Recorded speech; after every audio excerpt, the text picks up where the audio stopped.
Imagine typing a single question into an AI chatbot and watching it pull together a 2,000-year-old text, a forgotten calendar system, and a number that keeps circling back to the exact year we are living in right now. That is the scenario spreading across social media in 2026. People are feeding the Book of Enoch into artificial intelligence systems like Grok and asking a simple question: does this ancient text point to anything happening in our lifetime? The answers coming back are detailed, confident, and unsettling enough that clips of the exchanges have been shared thousands of times.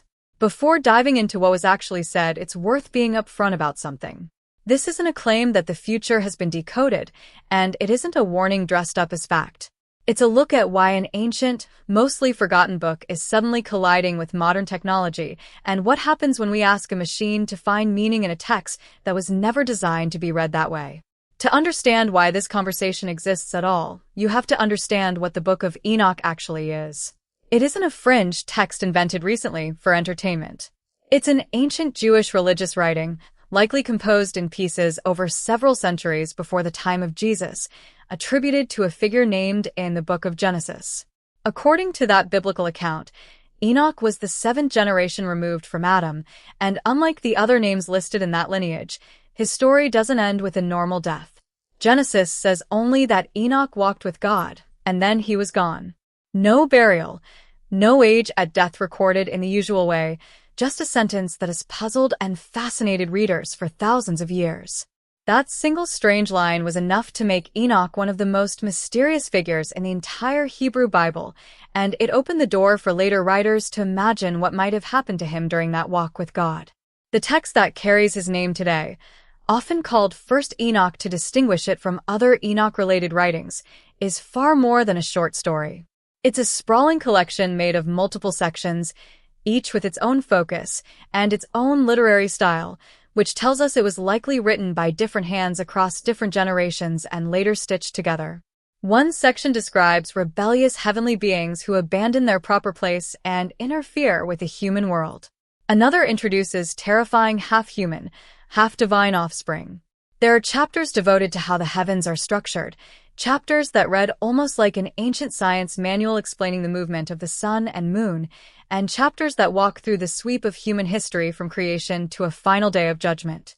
It is, in short, an ambitious attempt to explain where evil came from, how the world got so broken, and what happens when it finally gets fixed. Given how much ground it covers, a fair question is why most people today have never read it and why it doesn't sit inside the Bible most churches use. The honest answer isn't a scandal or a cover-up. It's a slower, messier story about how religious communities decided which ancient writings belonged in their official scriptures and which didn't. We know the Book of Enoch was in wide circulation in the ancient world because it's quoted directly in the New Testament letter of Jude, which references Enoch by name and cites a prophecy from the text. That tells us early Christian communities were reading Enoch and treating at least parts of it seriously. Its importance was confirmed again in the 20th century when fragments of the book turned up among the Dead Sea Scrolls, the huge cache of Jewish manuscripts discovered near Qumran. Multiple copies were found there, which strongly suggests the community that preserved those scrolls valued the book highly. So the Book of Enoch wasn't some obscure curiosity nobody had heard of. It was read, copied, and clearly respected by at least some ancient communities. But respect and canonization are two different things. As Jewish and later Christian communities worked out which texts would become official scripture, Enoch was left outside that boundary in most traditions, not because any council formally declared it false, but because of a tangle of theological disagreements, questions about authorship, and the simple reality that canon formation was a long, uneven process shaped by many competing voices. There is one major exception worth knowing about. The Ethiopian Orthodox Church never dropped the book. It has remained part of their recognized scripture continuously, and that unbroken preservation is the main reason the complete text still exists for anyone in the world to read today. Now, to the part of the book that has captured modern attention, the Watchers. According to Enoch, 200 heavenly beings, led by one named Shemahaza, look down at human women and decide to leave their proper place to be with them. Aware that what they're planning breaks a serious boundary, the leader worries the others might back out and leave him to bear the punishment alone. So before they act, they bind themselves together with an oath on a mountain, agreeing that all 200 will follow through together. The unions that follow produce enormous, violent offspring, giant beings who quickly become impossible for the earth to sustain.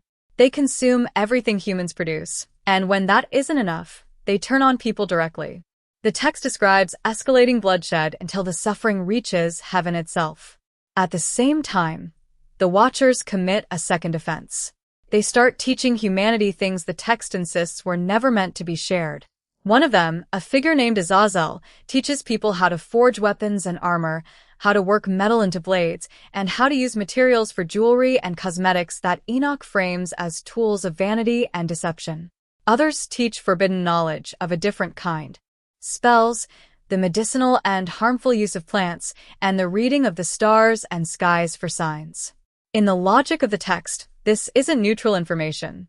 It's knowledge that accelerates the corruption already spreading across the earth, arming a violent population with tools to be even more destructive.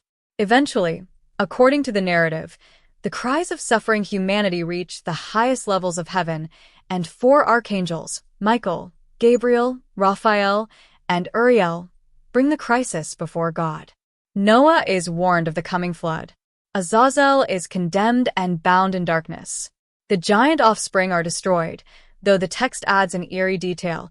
Because they were part heavenly and part human, their bodies could be killed, but their spirits could not simply be erased, and those spirits are described as lingering to trouble humanity long afterward. The Watchers themselves, the ringleaders of the whole affair, are given their own sentence. The angel Michael is instructed to bind them for 70 generations, until the day of their final judgment arrives.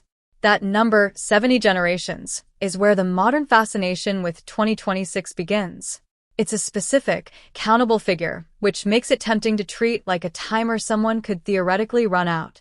If you know when the clock started and how long a generation lasts, you could, in theory, calculate an end date. The trouble is that the text hands you neither of those two things. It never states how many years make up a generation, and it never anchors the start of the sentence to a date on any calendar we would recognize. Choose 20 years per generation, and you get roughly 1,400 years. Choose 30, and the number jumps past 2,000. Choose 40, and it stretches even further. Every choice is a guess, and every guess changes the destination entirely. There is, however, a genuinely interesting historical thread connected to that number, and it has nothing to do with an AI chatbot. Scholars studying the Gospel of Luke have long noticed something curious about the genealogy it provides for Jesus. Unlike Matthew's genealogy, which starts with Abraham and moves forward, Luke's genealogy starts with Jesus and works all the way backward to Adam. Counted out, Enoch lands as the 7th generation from Adam, matching the description in Jude, while Jesus lands as the 77th. Subtract one from the other, and you land on exactly 70, the same figure used for the imprisonment of the Watchers. Some biblical scholars, including the well-known New Testament researcher Richard Bauckham, have suggested this pattern in Luke may not be accidental, and that the Gospel writer could have deliberately structured the genealogy to echo Enoch's 70-generation sentence. If that reading holds up, then this number was already being tied to a specific moment in history nearly 2,000 years ago, long before anyone thought to run it through a modern AI model searching for the year 2026. The Book of Enoch doesn't stop at a single countdown either. Later sections attempt something even more ambitious, compressing the entire span of human history into 10 symbolic weeks, each representing a long era rather than 7 literal days. The pattern moves from Enoch's own birth through the flood, through Abraham, through the giving of the law traditionally associated with Moses, through the building of the temple, and into a period of exile and scattering. As the writer approaches his own era, the tone shifts, describing a period of corruption paired with a chosen group receiving deeper wisdom, followed by weeks of rising judgment against oppressors, a global reckoning, and finally the destruction of the old heaven and the arrival of something new. It reads like a roadmap, but it's a roadmap with no mile markers. The author never tells us how many literal years belong to each symbolic week, which means the same flexibility problem shows up here that showed up with the 70 generations. It's a framework for understanding history's shape, not a set of coordinates for a specific future date. Enoch also contains an entire section, sometimes called the astronomical book, dedicated to describing the movement of the sun, moon, and stars, guided by an angel named Uriel. Inside it is a genuinely striking claim: a year of exactly 364 days, divisible into 52 clean weeks and 4 equal 91-day quarters. We know this wasn't just poetic flourish, because roughly 20 separate calendar-related texts recovered from the Dead Sea Scrolls use this same system, tracking festivals and the rotation of priestly duties around it. The Book of Jubilees uses a similar calendar as well. Whoever produced these texts clearly cared deeply about precise timekeeping. But once again, precision inside the system doesn't translate into a usable date inside our system. The text tells you how its year works. It never tells you when that year begins in relation to our modern Gregorian calendar, which itself runs on a completely different structure of 365 or 366 days. An AI can compare the two calendar systems instantly and flawlessly, but comparing systems isn't the same as discovering a hidden starting point that was never recorded in the first place. So, why does any of this feel relevant to 2026 specifically, beyond people simply asking a chatbot the question? Probably because the book's central anxiety, humans and heavenly beings alike gaining dangerous knowledge faster than they can handle it responsibly, maps uncomfortably well onto where we are right now. In 2026, artificial intelligence can generate convincing images, cloned voices, and synthetic video well enough to fool ordinary viewers, and lawmakers are scrambling to keep up. New transparency requirements under the European Union's AI Act took effect in August 2026, requiring clearer disclosure when people are interacting with AI systems and labeling for certain AI-generated content. Gene editing tells a similar story.